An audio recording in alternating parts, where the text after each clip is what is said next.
రాజీనామాకు దానం వెనకడుగట, క్షేత్రస్థాయిలో భిన్నంగా పరిస్థితులట, అందులో భాగంగానే యూటర్న్ అట, కాంగ్రెస్ ఎమ్మెల్యేనే అంటూ నెల క్రితం ప్రకటనట, తాజాగా బీఆర్ఎస్లోనే ఉన్నానంటూ తిరకాసట, వ్యక్తిగత హోదాలో కాంగ్రెస్ ప్రోగ్రామ్స్కు వెళ్ళానని స్పీకర్కు అఫిడవిట్ అట.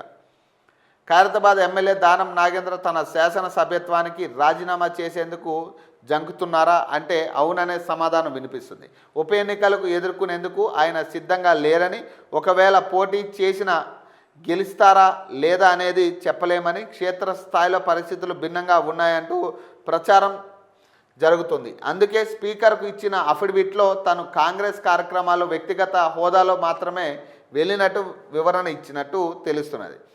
గత ఎన్నికల్లో బీఆర్ఎస్ గుర్తు మీద గెలిచి ఫిరాయింపులకు పాల్పడిన ఎమ్మెల్యేలపై దాఖలైన అనర్హత పిటిషన్ విషయంలో విచారణ త్వరగా పూర్తి చేయాలని సుప్రీంకోర్టు ఆదేశాలు ఇచ్చింది. దీంతో ఇప్పటి వరకు 8 మంది ఎమ్మెల్యేలపై నమోదైన అనర్హత పిటిషన్లు స్పీకర్ కొట్టేశారు. తాజాగా దానంకు స్పీకర్ నోటీసులు ఇవ్వడంతో దానం నాగేంద్ర స్పందిస్తూ తాను బీఆర్ఎస్లోనే ఉన్నానని కొత్త తిరకాసు పెట్టడంతో ఆసక్తికర చర్చ నెలకొందట. ఒకటే సూటి ప్రశ్న దానం నాగేంద్రకు ఒకటే, సరే నువ్వు బీఆర్ఎస్లో ఉన్నప్పుడు కాంగ్రెస్ ఎంపీగా ఎందుకు పోటీ చేసినావు? సరే నువ్వు చెప్పేది కరెక్ట్ అనుకుందాం, బీఆర్ఎస్లోనే ఉన్నావు, మరి కాంగ్రెస్ ఎంపీగా జూబ్లీహిల్స్లో ఎందుకు పోటీ చేసినావు? దీనికి సమాధానం చెప్పు. ఎంపీ ఎలక్షన్స్లో ఎందుకు నువ్వు పోటీ చేయాల్సి వచ్చింది కాంగ్రెస్ తరపు నుంచి? ఇది నిజం కాదా? మరి ఎట్లా చెప్తావు? ఇక ఎవరు పిచ్చోళ్ళుగా, ఎవరు నమ్మేటోడు పిచ్చోడు ఉన్నాడు? ఇక మీరు చెప్తుంటే మీ పార్టీ ఇప్పుడు కాంగ్రెస్ పార్టీలో అందరూ నమ్ముతున్నారని ప్రజలందరూ నమ్మరు, అది గుర్తుపెట్టుకోండి. ఇక కథం అది. అయితే రాజీనామా చేయాలా లేదా అనర్థ వేటుకైనా గురి కావాలా, ఈ 2 ఆప్షన్లు ఉన్నాయి మీకు. మీరు ఇంకా నేను కాంగ్రెస్లో లేను, బీఆర్ఎస్లో ఉన్నా లేదా కాంగ్రెస్లో ఉన్నా అని కనీసం నెల కూడా కాలేదు నేను కాంగ్రెస్లో ఉన్నా అని చెప్పింది ఆయన. ఏడ చూసినా కాంగ్రెస్ ఫ్లెక్సీలే కనపడతా ఉంటాయి ఆయన ఫోటోలు. మరి ఏ రకంగా ఆయన బీఆర్ఎస్లో ఉన్నట్టు నమ్మాలి చెప్పాలి. ఇప్పుడు స్వయంగా ఎంపీ ఎలక్షన్లోనే ఆయన నేరుగా జూబ్లీహిల్స్ నియోజకవర్గం నుంచి పోటీ చేసిన వ్యక్తి కిషన్ రెడ్డి మీద కాంగ్రెస్ తరపు నుంచి. మరి నువ్వు ప్రచారమే చేసినావు కదా ఎంపీగా, ఎంపీ అభ్యర్థిగా నువ్వు ప్రచారంలోనే పాల్గొన్నావు కదా.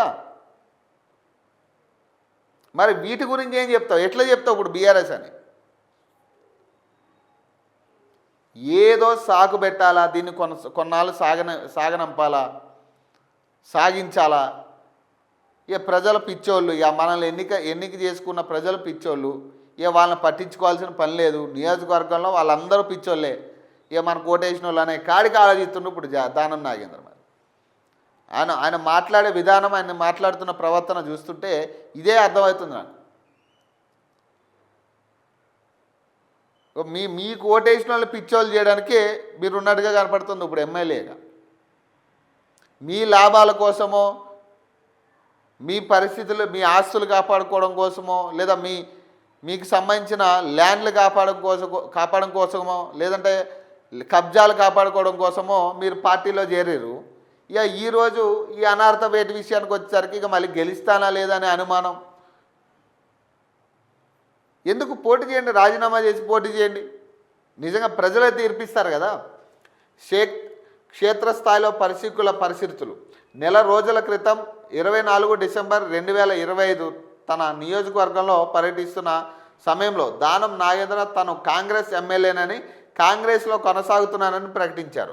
కానీ ఇప్పుడు నేను బీఆర్ఎస్ పార్టీకి రాజీనామా చేయలేదు, నన్ను ఆ పార్టీ సస్పెండ్ చేయలేదు, కాంగ్రెస్ కార్యక్రమాలకు వ్యక్తిగత హోదాలో హాజరయ్యానని కొత్త వాదనలకు తెర మీదకి తేవడం వెనుక కారణాలు ఏమై ఉంటాయనేది తెలియాల్సింది. ఏమై ఉంటుంది? ఇక అదే ఉంటుంది. ఇక అతను కన్ఫ్యూజ్ ఉంది, ఇప్పుడు క్లారిటీ లేదు. ఇప్పుడు కడియం శ్రీహరికి, దానం నాగేంద్రకి ఇద్దరు క్లారిటీ లేదు, ఏం చేయాలో అర్థమవుతలేదు. ఇప్పుడు ఏదో మొదటికే మోసం వచ్చే పరిస్థితి, ఇది ఇంత అవుతుందని వాళ్ళకి అర్థం కాలే.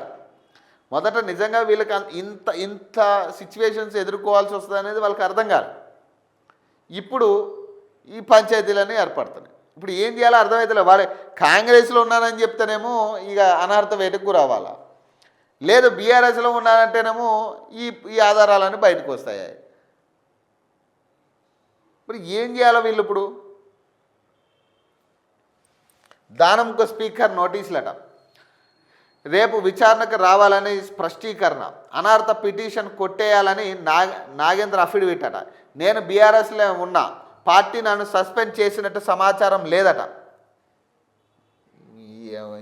ఇప్పుడు వీళ్ళని ఎవర్రా ఎన్నుకున్నదంటే ఇక ఏం చేయాలి చెప్పి, ఇట్లాంటి వాళ్ళని ఎన్నుకుని ఇక ఏం చేయాలి వీళ్ళని? ఇక చర్చ జరుగుతున్నది. ప్రస్తుత పరిస్థితుల్లో రాజీనామా నిర్ణయం సరైనది కాదని, వ్యక్తిగతంగా నియోజకవర్గంలో నెగిటివ్ పరిస్థితులు ఉన్నట్లు సన్నిహితులు హెచ్చరించడంతో ఆయన మనసు మార్చుకున్నట్లు తెలుస్తుందట. ఒకవేళ బై ఎలక్షన్ వస్తే దానంకు టికెట్ ఇవ్వడం వల్ల ప్రయోజనం లేదని, ఆయన స్థానంలో మరో వ్యక్తిని బరిలోకి దింపాలని ప్రతిపాదనలు సైతం కాంగ్రెస్ అధిష్టానం వద్దకు వెళ్ళినట్లు తెలుస్తున్నది. ఇదే సమయంలో తమకు టికెట్ ఇవ్వాలంటూ ఒకరిద్దరు స్థానిక నేతలు లాబింగ్ తీవ్రంగా చేస్తున్నట్టు సమాచారం. ఇలాంటి గందరగోళ పరిస్థితుల్లో రాజీనామా అంశాన్ని కొంతకాలం వాయిదా వేయాలని ఢిల్లీ పెద్దలు సూచించడంతో దానం స్పీకర్కు ఇచ్చిన అఫిడవిట్లో తాను ఇప్పటికీ బీఆర్ఎస్ ఎమ్మెల్యేనని అంటూ సాంకేతిక అంశాలను తెర మీదకు తెచ్చినట్లు తెలుస్తుందట.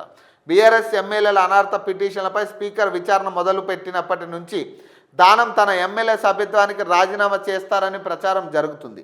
ఎందుకంటే మిగతా ఎమ్మెల్యేలు కేవలం పార్టీలో చేరి కండువాలు కప్పుకున్నారు. కానీ దానం ఏకంగా లోక్సభ ఎన్నికల్లో కాంగ్రెస్ అభ్యర్థిగా సికింద్రాబాద్ నుంచి పోటీ చేసి ఓడిపోయారట. దీంతో స్పీకర్ ఆయనపై వేటు వేయడం ఖాయమని, అందుకే ఆయన రాజీనామా చేస్తారని ప్రచారం జరిగిందట. సో మరి ఇక ఇప్పుడు ఏం చెప్పాలి? ఇక చెప్పండి, ఇక దీనికి కూడా ఏదో ఒకటి చెప్పండి. ఇక నేను లేదు అప్పుడు నాకు తెలియక కాంగ్రెస్ కండువా కప్పుకున్నా, ఇక దేవుడి కండువా చెప్పండి. ఇక ప్రచారంలో కూడా లోక్సభ ఎన్నికల ప్రచారంలో కూడా నేను కాంగ్రెస్ అభ్యర్థిని కాదు, నేను బీఆర్ఎస్ అభ్యర్థిగా పోటీ చేసిన అని చెప్పండి. ఇక అయిపోతుంది కదా చెప్తే. జనాలు పిచ్చోళ్ళు కదా, వేరే ఏం ఆలోచించరు. ఇక సికింద్రాబాద్ నియోజకవర్గంలో నేను పోటీ చేసింది బీఆర్ఎస్ తరపు నుంచి, మీరు అందరికీ కలర్ బ్లైండ్నెస్ వచ్చిందేమో, ఈ ఫ్లాగ్ బ్లైండ్నెస్ ఉంటుంది, అందరికీ ఫ్లాగ్ బ్లైండ్నెస్ వచ్చిందేమో, అది బీఆర్ఎస్ కండువే, కాంగ్రెస్ కండువా కాదు, అన్నీ కూడా బీఆర్ఎస్ ఫ్లెక్సీలే. నాతో ఉన్నవాళ్ళు, నా పక్కనే కేటీఆర్ మాట్లాడిండు ఆ రోజు ఆ ప్రచారంలో కూడా అని చెప్పండి. ఇక నా పక్కనే కేటీఆర్ ఉన్నాడు, పక్క కేసీఆర్ ఉన్నాడని చెప్తే అయిపోయాయి స్పీకర్కి. మరి స్పీకర్ ఎట్లా నమ్ముతుండో అర్థమవుతలేదు ఇవన్నీ. ఇప్పుడు ప్రజలకే ఈ ఎన్ని దొందు మాటలు అనేవి అర్థమవుతూ ఉన్నాయి. మరి స్పీకర్కి ఎందుకు అర్థం కావట్లేదో అర్థమవుతలే నాకు. మరి ఆయన ఎట్లా బీఆర్ఎస్ ఎమ్మెల్యేలని ముద్ర వేస్తున్నాడు వీళ్ళకి? ఇక అన్ని విధాలుగా ఇప్పుడు సరే మిగతా వాళ్ళు కండువా కప్పుకున్నారు, వాళ్ళు దేవుడి కండువా అని లేదా ప్రసాదం పట్టుకెళ్ళాలని ఏదో రకరకాలు మాట్లాడారు వారు. మరి ఈయన డైరెక్ట్గా అభ్యర్థిగానే పోటీ చేయించారు కదా మీరు కాంగ్రెస్ తరపు నుంచి, సికింద్రాబాద్ లోక్సభ నుంచి.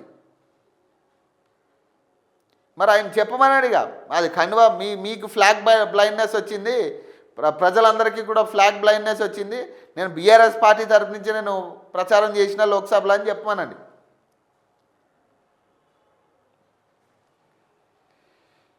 విచారణకు మరింత సమయం అట. బీఆర్ఎస్ నుంచి కాంగ్రెస్లో చేరిన 10 మంది ఎమ్మెల్యేల్లో 7 మందిపై దాఖలైన పిటిషన్ స్పీకర్ కొట్టివేశారు. దానం నాగేంద్ర, కడియం శ్రీహరి, డాక్టర్ సంజయ్పై నమోదైన అభియోగాలపై ఇంకా విచారణ కొనసాగుతుంది.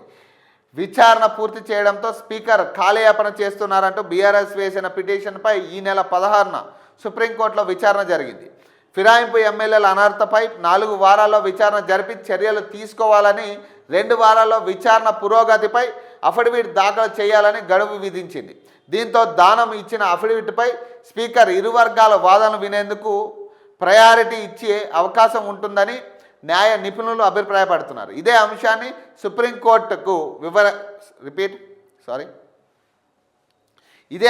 సుప్రీంకోర్టుకు వివరించి విచారణ పూర్తి చేయడానికి మరింత సమయం కోరే అవకాశం ఉంటుందని చర్చ జరుగుతుందట. ఏమున్నది ఇప్పుడు ఇది ఎట్లా ఉంటుందంటే, ఈ ఫోన్ ట్యాపింగు, కాళేశ్వరం ప్రాజెక్టు, ఈ కార్ రేసు, గొర్రెల స్కాము, ఆ స్కాము, ఈ స్కామ్, ఏదైనా కూడా ఇంతే ఉంటుంది. అది ఎప్పటికీ కాదు. అది మళ్ళీ ఎన్నికలు వచ్చేదాకా ఇదే చేస్తారు వీళ్ళు. అటు బీఆర్ఎస్ పార్టీ వాళ్ళు ఇంతే ఉంటుంది, వీళ్ళు కూడా దానికి దగ్గరికి ఇది ల్యాగ్ చేసే ప్రయత్నమే చేస్తారు తప్పితే ఏది కాదు. ఇది దానం నాగేందర్ని ఇమీడియట్గా సస్పెండ్ చేయొచ్చు తెలుసా.